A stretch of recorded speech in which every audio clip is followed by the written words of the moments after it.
నమస్తే. శ్రీ గురుభ్యో నమ. శ్రీమాత్రే నమ. శ్రీమాత శ్రీ మహారాజ్ని శ్రీమత్ సింహాసనేశ్వరి చిదగ్నికుండ సంభూత దేవకార్య సముచిత ఉచిద్భాను సహస్రాభ చతుర్భావ సమన్విత రాగస్వరూప షాఢ్య క్రోధాకారాంక్షోజ్వల శ్రీమాత్రే నమ. మనకి తప్పనిసరిగా గ్రహాలు అనేటువంటివి చలనంలోనే ఉంటాయి కాబట్టి గ్రహ మార్పు జరుగుతూనే ఉంటుంది. కొన్ని గ్రహాలు తొందరగా మారుతూ ఉంటాయి, కొన్ని గ్రహాలు చాలా నెమ్మదిగా మారుతూ ఉంటాయి, కొన్ని గ్రహాలు మధ్యమంగా మారుతూ ఉంటాయి. అలాంటి గ్రహాల్లో కుజుడు 45 రోజులకు ఒక్కసారి ఒక రాశి నుండి ఇంకో రాశిలోకి మారుతూ ఉంటాడు. మరి కుజుడు మారినప్పుడు ఇబ్బందులు ఉంటాయా, లాభాలు జరుగుతాయా అంటే ద్వాదశ రాశుల్లో కొన్ని రాశులకి మంచిది జరగడం, కొన్ని రాశులకి ఇబ్బంది కలగడం అనేటువంటిది సహజ సిద్ధం. ఏ రాశి ఏ గ్రహం ఎటు జరిగినా కూడా కొన్ని రాశులకు మంచి, కొన్ని రాశులకు చెడు, కొన్ని రాశులకు మధ్యమంగా ఉండడం అనేటువంటిది ముఖ్యమైనటువంటిది. ఆ రకంగా చూస్తే మరి ముందుగా కుజుడు సంచారం వల్ల మరి ఏ రాశులు లబ్ధి పొందుతాయి ఏంటి అన్నది పక్కన పెడితే అసలు కుజుడి లక్షణాలు కనుక చేసుకుంటే కుజుడికి కోపం, గొడవ, ఒక రకమైనటువంటి వీరత్వం, సైన్యాధిపతి అంటూ ఉంటాం సహజంగానే. ఆ లక్షణాలన్నీ ఉంటాయి. కుజుడు బాగుంటే ఇవన్నీ బాగుంటాయి, మంచి ఉద్యోగాలు సైన్యంలో ఇట్లా ఉంటాయి. అలా కాకుండా ఉంటే కొన్ని యాక్సిడెంట్స్ ఇలాంటివన్నీ జరిగేటువంటి పరిస్థితి ఉంటుంది. అయితే వీటిని ఈ దృష్టిలో కనుక చూసినట్టయితే మరి కుజుడు బాగా లేకుండా ఉండేటట్టు అంటే మనం చాలా వరకు కుజుడు అనగానే మనం ఎంతసేపు కుజదోషం ఇక్కడి వరకే చూస్తుంటాం. కుజదోషం వేరు, అది ఉన్నటువంటి గ్రహాల స్థితిని బట్టి. అలా కాకుండా కుజుడు ఈ సంచారం మూలంగా ఒక్కొక్క రాశిలోకి వెళుతూ ఉన్నప్పుడు జరిగేటువంటి పరిస్థితి. అలా చూస్తే కనుక మకర రాశిలో నుండి మళ్ళీ ఆయన ఇంకో రాశిలోకి కుంభరాశిలోకి వెళ్ళాలి అంటే 45 రోజులు ఇక్కడ ఉంటాడు. ఈ 45 రోజుల కాలంలో మిగతా గ్రహాల వారికి, మిగతా రాశుల వారికి ఎలా ఉంటుంది అన్నది మనం చెప్పుకునేటువంటి ప్రయత్నం చేద్దాం. అయితే ఒకటి, కుజుడు బాగున్నప్పుడు భూముల విషయంలో వీటిలో బాగా కలిసి వస్తుంది అంటారు. రియల్ ఎస్టేట్ విషయాల్లో బాగా వస్తుంది. ఒకవేళ యోగించకపోతే, ఒకవేళ బాగా లేకపోతే వీటి వల్ల నష్టం వస్తుంది. కాబట్టి ఈ విషయంలో మనం జాగ్రత్త తీసుకోవడం కోసమే మనం చేసేటువంటి ప్రయత్నము కుజ సంచారం ఎక్కడెక్కడ ఉంటే ఎవరికి ఎలా ఉంటుంది అని చెప్పుకునేటువంటి ప్రయత్నం మనం చేస్తామన్నమాట. అయితే మొదటి 14 రోజులు తర్వాత అంటే మకరం నుండి కుంభంలోకి వెళ్ళినప్పుడు వేరుగా ఉంటుంది. కాబట్టి మొదటి 14 రోజులు ఎలా ఉంటుంది, తర్వాత ఎలా ఉంటుంది అంటే మకర రాశిలో ఉన్నటువంటి వాడు ఫిబ్రవరిలో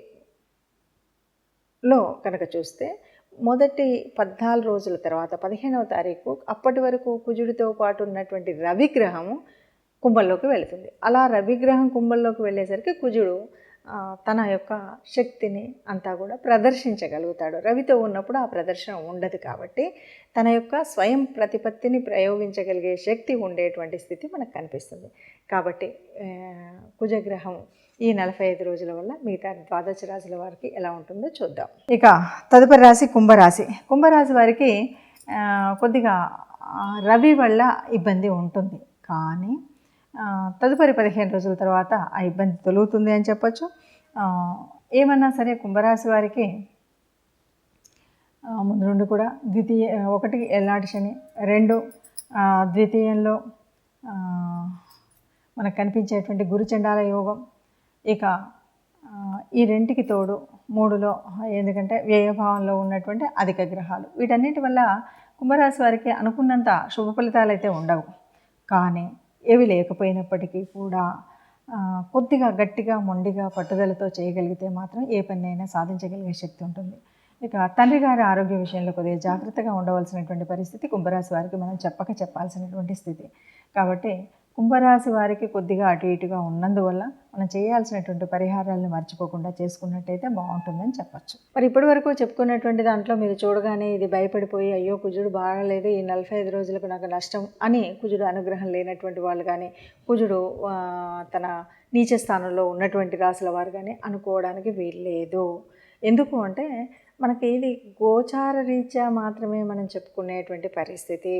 మీకు మీ జన్మజాతకంలో ఎలా ఉందో ఆ గ్రహాల యొక్క స్థితిని బట్టి, ఆ గ్రహాల దశ నడుస్తున్న దశను బట్టి, నడుస్తున్నటువంటి అంతర్దశను బట్టి, అంతేకాదు గ్రహాల యొక్క యుతి, దృష్టి, వీటన్నింటి యొక్క ప్రభావం ఉంటుంది. ఇవన్నింటిని దృష్టిలో పెట్టుకుంటే తప్ప మనకి ముందుకు వెళ్ళలేము. కాబట్టి ఏదో ఇలా చెప్పారు కాబట్టి ఇంకా నాకేమీ అంత అంటే ఏదో కుజుడు నాకు నిజ స్థానంలో ఉన్నాడు, కుజుడు శత్రువులతో కలిసి ఉన్నాడు, ఇలాంటి భావన మాత్రం అస్సలు పొందకండి.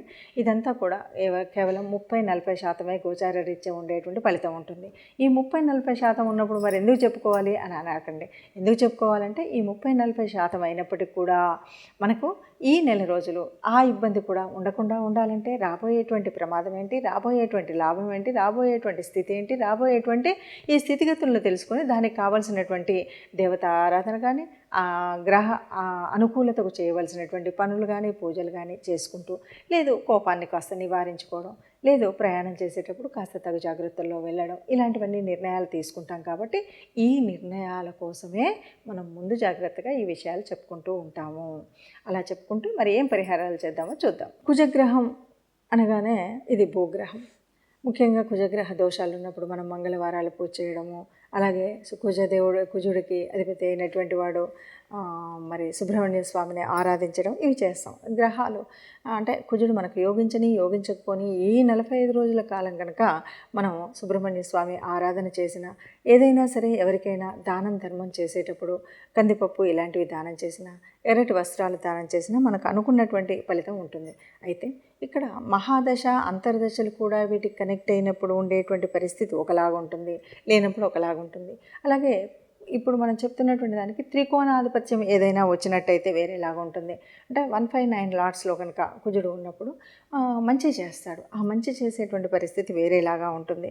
ఈ మంచి చేసినప్పుడు కుజుడు అనగానే భూమికి సంబంధించినటువంటి వాడు, మంచి అంటే ఏదైనా డిసిప్లిన్కి సంబంధించినటువంటి కొన్ని ఉద్యోగాలు ఉంటాయి, అంటే రక్షణ విభాగానికి సంబంధించినటువంటి ఇటువంటి వాటిలో ఉన్నటువంటి వాటిలో ఎప్పటికే ఉన్నట్టయితే మంచి ఉపయోగాలు ఉంటాయి, మంచి వృద్ధి ఉంటుంది. అలా కాకుండా ఇప్పుడే తెచ్చుకోవాలి అన్నటువంటి వాళ్ళకి ప్రయత్నాన్ని చేస్తే కనుక మంచి ఫలితం ఉంటుంది. అలాగే భూముల వల్ల, రియల్ ఎస్టేట్ వల్ల మంచిగా కలిసి వచ్చేటువంటి పరిస్థితి ఉంటుంది. అలా కాకుండా ఉన్నట్టయితే కొద్దిగా గొడవలు, గోళ్ళు, చిన్న పని చేసినా కూడా ఏదో ఒక దెబ్బ తగిలించుకోవడం ఇలాంటివి కూడా ఉంటాయి. కాబట్టి ఇక్కడ మనం చేయవలసినటువంటిది ఏమిటి అంటే, ఇప్పటి వరకు విన్నటువంటి దాని మూలంగా మనకు అనుకూలించేటువంటి గ్రహం అయినా కాకుండా తప్పనిసరిగా గ్రహ అనుగ్రహం పొందాలి. కాబట్టి కుజ ఆరాధన ప్రతి మంగళవారం తప్పనిసరిగా సుబ్రహ్మణ్య స్వామిని ఆరాధించడం, అలాగే మనకు తోచినంత వీలైనంత ఏదైనా పేదవాళ్ళకి దానం చేయడం అనేటువంటిది, ముఖ్యంగా కందిపంపుకు సంబంధించినటువంటిది. అది కాదు, ఇదేది కాలేదు అంటే కనీసం మనం గోశాలకు వెళ్ళి గోశాలలో గోమాతకి గోగ్రాసం ఇవ్వడం లాంటివి చేసినట్టయితే మనకు ఈ గ్రహం వల్ల వచ్చేటువంటి అననుకూలత ఏదైనా ఉంటే పోతుంది. శుభంగా అనుకూలత వల్ల వచ్చేటువంటి శుభ ఫలితాలు మాత్రమే వస్తాయి. ఇది దృష్టిలో పెట్టుకొని అందరం కూడా ఈ కుజ అనుగ్రహం పొందడం కోసం ప్రయత్నం చేద్దాం. నమస్తే.